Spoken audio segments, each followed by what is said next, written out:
शौकीन गार्डन निवासियों ने की शिवसेना की सदस्यता ग्रहण। मेरठ। शिवसेना उद्धव बालासाहेब ठाकरे की एक बैठक वार्ड 8 के शौकीन गार्डन में आहूत की गई। बैठक की अध्यक्षता जिला प्रमुख संदीप गर्ग ने की तथा संचालन महानगर उपप्रमुख मुकेश शर्मा ने किया। बैठक में अल्पसंख्यक मोर्चा महानगर अध्यक्ष मास्टर अजीज ठेकेदार से प्रभावित होकर शिवसेना में विश्वास प्रकट करते हुए दर्जनों क्षेत्रवासियों ने शिवसेना की सदस्यता ग्रहण की। जिला प्रमुख संदीप गर्ग व अल्पसंख्यक मोर्चा महानगर अध्यक्ष मास्टर अजीज ठेकेदार ने सभी को शिवसेना पहचान पत्र सौंपकर शिवसेना में प्रवेश दिया। इस अवसर पर प्रदेश महासचिव व पश्चिमी यूपी प्रभारी धर्मेंद्र तोमर ने कहा कि जिस तरह से हिंदू और मुस्लिम दोनों वर्गों में शिवसेना की सदस्यता ग्रहण करने की होड़ लगी है, उससे लगता कि मेरठ में शिवसेना शीघ्र ही सपा और भाजपा का विकल्प बनकर दिखाई देगी।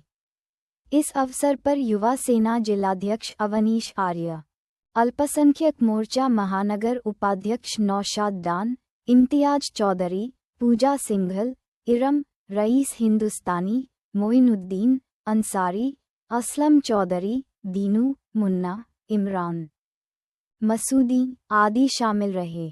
शिवसेना की सदस्यता ग्रहण करने वालों में नईमुद्दीन, इरफान, जाहिद, हसीन, सिराजुद्दीन, इकराम, जमील, वसीम, इसुब, सिलाउद्दीन, शकील, इरफान, हमीद, वकील, रवनव्ज, राशिद, इसरार, नूर मोहम्मद, डाबला इरफान, शाहवाज आदि शामिल रहे। आम जो मुस्लिम जन है जब भी बाला साहब के पास गया तो उसकी मदद की गई और यहाँ तक मदद की आपने। एक सच्चा सीन ठाकरे पिक्चर आई थी, उसमें डाला गया था कि एक पीड़ित मुस्लिम परिवार को बेदखल कर दिया था उनके घर से और उनके घर को तोड़ दिया गया था। वो बाला साहब से मदद मांगने आया और दिन था जुम्मे का। बाला साहब को अपनी पीड़ा बता रहा था कि आप मुझे कुछ गुंडे आए, उन्होंने मुझे घर तोड़ दिया, मुझे घर से बाहर निकाल दिया, आज मैं बेघर हूँ। वो था, उसकी पत्नी थी और एक बच्चा साथ था, लेकिन वो व्यक्ति बार बार घड़ी देख रहा था। बाला साहब ने कहा कि भाई तुम घड़ी क्यों देख रहे हो बार बार? बोले जी मेरी नमाज का समय हो रहा है। बाला साहब बोले नमाज का समय हो रहा है वो तो सही है, लेकिन मैं तुमसे और बात करना चाहता हूँ। क्या? बोले जी नहीं, नमाज का समय। बोले बाला साहब बोले कि मेरे घर पे नमाज पढ़ सकते हो? वाह जी वाह। तो बोले जी सब अल्लाह की जगह है, मैं कहीं भी नमाज पढ़ सकता हूँ, अगर आप जगह देंगे तो मैं यहाँ नमाज। बाला साहब ने बाकायदा व्यवस्था कराई अपने घर पर, जहाँ बाला साहब रहते थे वहाँ उन्होंने नमाज ही कर दी। नमाज पूरी होने के बाद उसकी पीड़ा को दूर करने के लिए अपने शिव सैनिकों को भेजा कि जिन गुंडों ने इसका मकान तोड़ा है पहले उन गुंडों को सही करो और इसके मकान का निर्माण करके इस व्यक्ति के मकान को इसको उपलब्ध कराओ। यही इसका परिणाम हमें, क्योंकि हम भारतीय जनता पार्टी से जुड़ गए तो मुस्लिम हमसे दूर हो गए और हम भी कभी मुस्लिम एरिया में, मुस्लिम क्षेत्रों में वोट मांगने नहीं गए ना, वो हमें वोट किया। हम यहाँ मेरठ में भी लोकसभा चुनाव लड़े थे तो 18,000 वोट हमें मिला था, लेकिन हम कभी मुस्लिम क्षेत्र से नहीं गए। वो हिंदू वोट जो मिला हो या शिव सैनिकों का वोट था वो हमें मिला। अब जब दोबारा सरकार बनने का समय आया, भारतीय जनता पार्टी लोगों ने बताया था कि धोखा देगी, धोखेबाज पार्टी। आपको धन्यवाद देता हूँ। शिवसेना क्या है? शिवसेना कभी किसी भी क्षेत्र में वोट मांगने के लिए नहीं जाती है।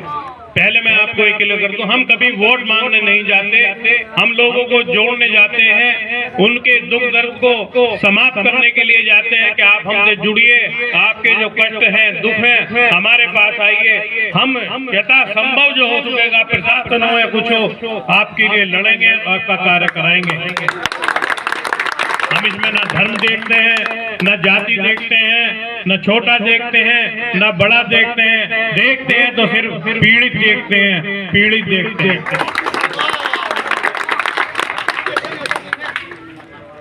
तो मेरा आपसे आग्रह है कि शिवसेना से जुड़े तो दिल से जुड़े, एक विश्वास से जुड़े, एक भाई के नाते से जुड़े, छोटे भाई के नाते से जुड़े, चाहे बड़े भाई के नाते से जुड़े, विश्वास के साथ जुड़ेंगे तो आपके काम जरूर होंगे। आपके काम हम हर संभव कराने की कोशिश करेंगे। अभी हमारे आर्य जी ने कहा हमारे थे धर्मेंद्र जी हरमगाड़ी से, तो इस स्थिति सड़कों की देख के बड़ा कष्ट हुआ। क्या मैं एक बात पूछूं, आपके यहाँ से कोई पार्षद है या नहीं? ये क्षेत्र पार्षद में नहीं आता, तो इसके लिए क्यों ना लड़ा जाए कि यहाँ से भी पार्षद खड़ा हो। नगर निगम का घेराव किया जाएगा कि वो क्षेत्र ऐसा वंचित क्यों है कि वहाँ कोई पार्षद नहीं है। बिना काम तो नहीं छोड़ा।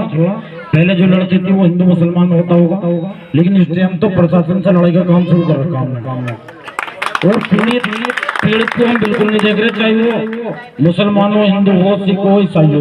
अगर जो कोई भी पीड़ित है तो शिवसेना उसके साथ में झंडा और डंडा दोनों साथ में लेके खड़ी हो जाएगी। और अधिकारी हमारे नाम से घबराता है, चाहे पुलिस हो, चाहे कोई विभाग हो, नगर निगम हो, जल निगम हो या कोई सा भी निगम हो, तो भाई हमें इससे ज्यादा और क्या चाहिए। अभी जो पीछे बोर्ड का कोई मामला चल रहा था, तो जितनी भी ये पार्टी हैं जो मुसलमानों का बेवकूफ बनाती हैं, उस टाइम हमारा जो किसी ने साथ नहीं दिया। इस बुरे वक्त में हमारे जो उद्धव बाला साहब ठाकरे बम्बई की पार्टी हमारी जो हमारे अध्यक्ष हैं इस टाइम हो गए, उन्होंने हमारा साथ दिया और वो वोट के विरोध में खड़े हुए। और उन्होंने कहा कि भाई अगर जो बम्बई में इलेक्शन चल रहे थे, अगर जो सरकार हमारी बन जाती तो गारंटी मेरी है कि बिल्कुल मैं लान नहीं देने का। लेकिन चलो कोई ना कोई चौक हो गई हम लोगों से, यहाँ पे मुस्लिमों ने कम साथ दिया। फिर भी जो है आज भी वे लड़ रहे हैं और आज भी बुरे वक्त में हमारे उद्धव बाला साहब भी हमारे साथ में खड़े हुए। मैं यही मैं आप लोगों से कहना चाहता हूँ कि कभी ऐसा होता है, आदमी सोचता है ये मेरा साथ देगा नहीं देगा, तो दोस्त गद्दारी कर जाता है और दुश्मन वो नाली खड़ंजे को लेके होगा। दूसरा, मच्छर इतने दिखाई दे रहे हैं, मुझे लग रहा है 2020 के बाद यहाँ फॉगिंग नहीं हुई है। सबसे पहले मास्टर की टाइम रख देंगे और नगर निगम अपना छोटा बड़ा काम, कोई भी दिक्कत कोई परेशानी हो इंशाल्लाह याद करें। ये हमारे मुल्ला जी जिन्होंने इस बार रखी हुई है, उन्हें याद करें इंशाल्लाह। उसके बाद में फिर हम बैठेंगे और हमारे साथी बैठे रहे, दोस्त बैठेंगे हमारे, इंशाल्लाह काम वो करेगा आपका, ठीक है नहीं? हम जान से जान लगा देंगे, लेकिन आपका इंशाल्लाह काम न कराएंगे। जितने भी यहाँ बैठे हैं, आजादी की लड़ाई में हिंदू मुस्लिम सिख ईसाई सबने आजादी में लड़ाई लड़ी, इसलिए भारत देश सबका है, हम भारतवासी हैं। और इस भाषण के बाद मैं गीत रखूंगा आपके पास, और आप ताली बजाकर, जैसे भी ताली बजा रहे ना, उस गीत में आपको सहयोग देना है।